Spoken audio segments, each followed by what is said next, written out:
I think I want to talk about special teams more than Yeah. more than anything else. Yeah. Okay, if you have reviewed the special teams from the last few years, what's been the situation? The wrong, maybe? Yeah, I think the situation, one, is the foundation for special teams is really strong at Iowa State. We've played good special teams in the past, and I think obviously over the last few years it's come into focus a little bit more.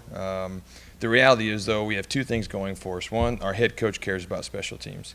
There's a lot of programs out there at every single level where there's minimal investment from the head coach or care about how it happens, and that's not true here. Coach Campbell is involved in it and he cares about it. And then two, our kids care about it. You'll notice whether or not we've had success or failures as special teams, our kids will play extremely hard. So those two things alone, when you're coming in as a special teams coordinator, the foundation for it is good. And that's really encouraging for us as we look at it. Now, we need improvement, right? We lost five games by seven points or less this past season. I think 26 over the last 6 or 7 years. So those games we know can be affected by elite special teams play. And so for us, we've got to look at that. A reality of it from last year was we were young. We had a young place kicker, we had a young long snapper, a young punter. So those things are realities too. I think sometimes your special team success kind of ebbs and flows with where you're at in the specialist room, and we're really excited about where the trajectory is going. But man, for us, we know we've got to play better on special teams and more consistently. But the great thing is the foundation's there. Is there kicker competition, or is Jace the number one guy right now? There'll be competition.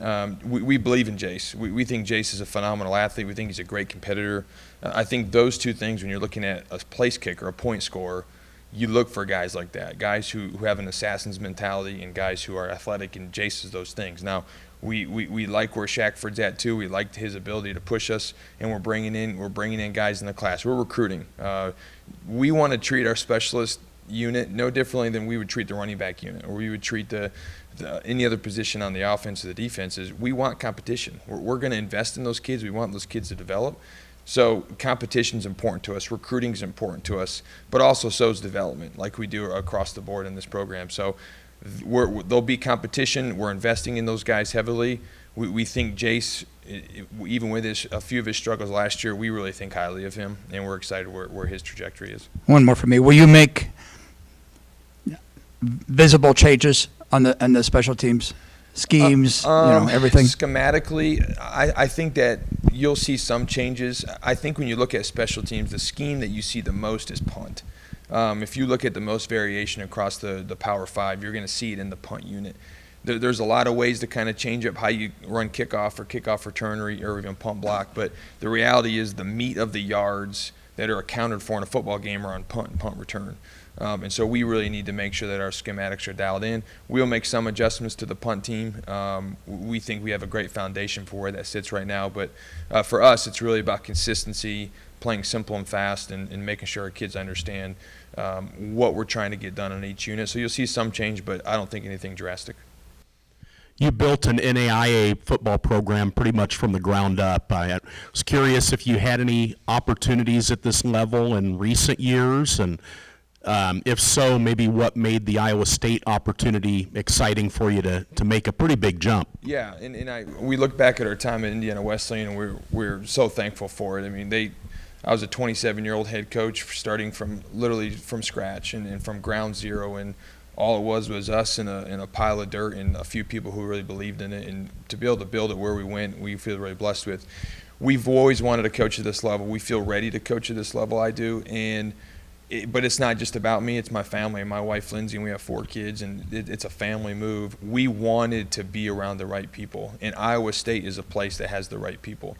In this level of the business, if you get caught in the wrong place at the wrong time with the wrong people, it can be a really tough time, not just on you, but on your family.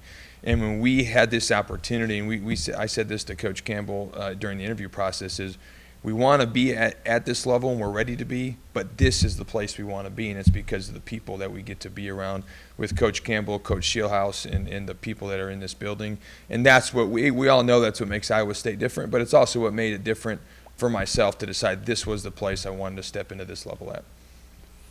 Hey, Coach, in addition to special teams, what kind of made some of the recent running back legacy so attractive at Iowa State as well? Yeah, that's great, and that's honestly a great recruiting bit for us as well.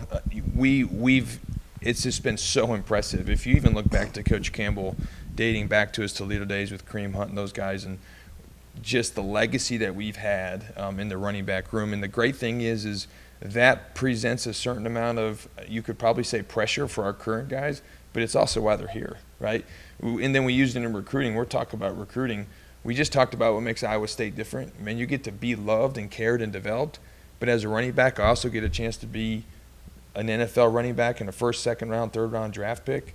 For us to have our 3 starting tailbacks in the NFL right now, that's really unique. It doesn't matter where you're at in the Power 5. So we think that's awesome, and we also think that we understand that has to really sharpen us, but it really should bring us a lot of confidence and comfort in knowing that, man, if we just do what we're supposed to do and we buy into the process, if you're a running back here, you've got a real shot at being noticed and not just impacting right now here for the Cyclones, but also you have a chance to set up your family for the future. So we understand what that means, and we're excited that we get to be part of it.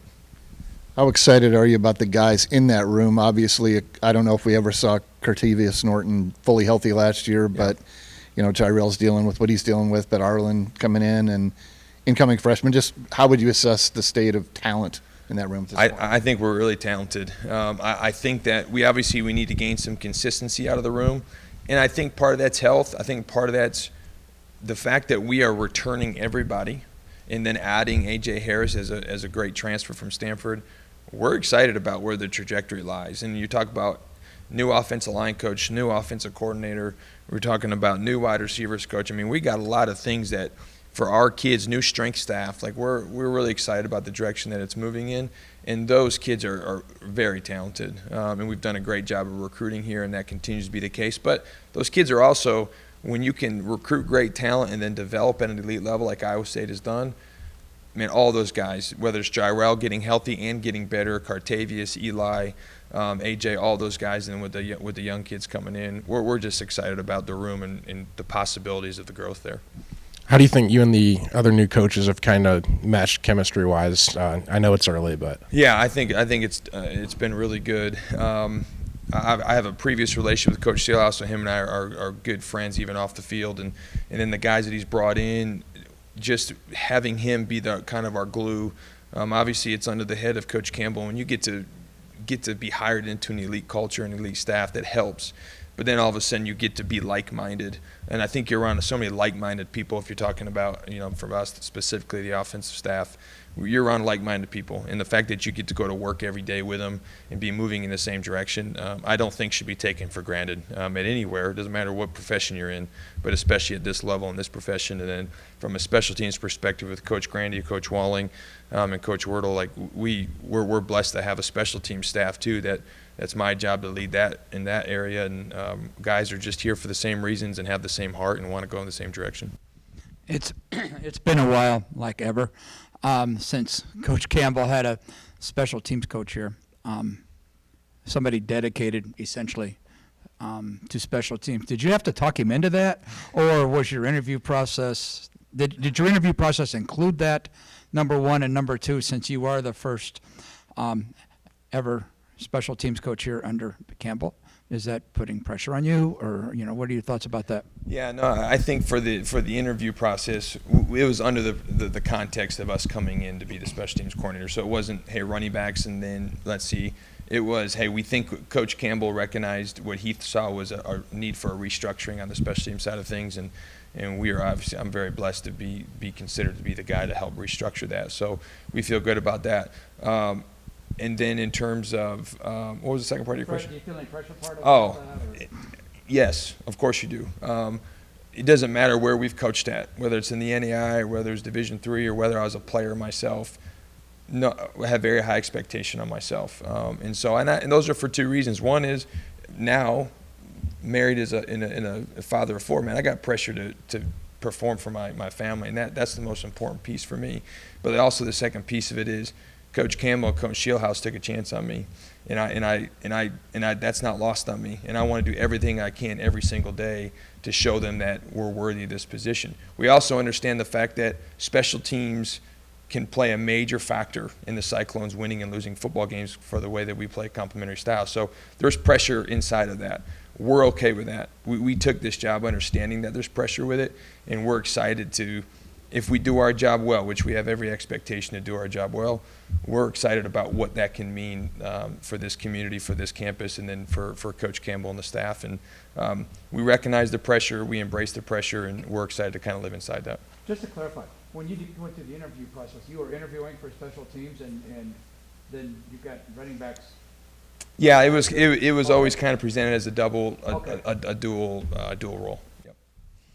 I've heard a few Oklahoma recruits mention you. Is that going to be kind of your prime recruiting territory, maybe Texas? Kind of curious how that's going to go. Yeah, I think Oklahoma is going to be one of my areas. In my early days back at Wheaton College, when I was a youngster, Oklahoma was one of my first territories. So I've got some understanding of the lay of the land, and especially in the Tulsa and Oklahoma City metros.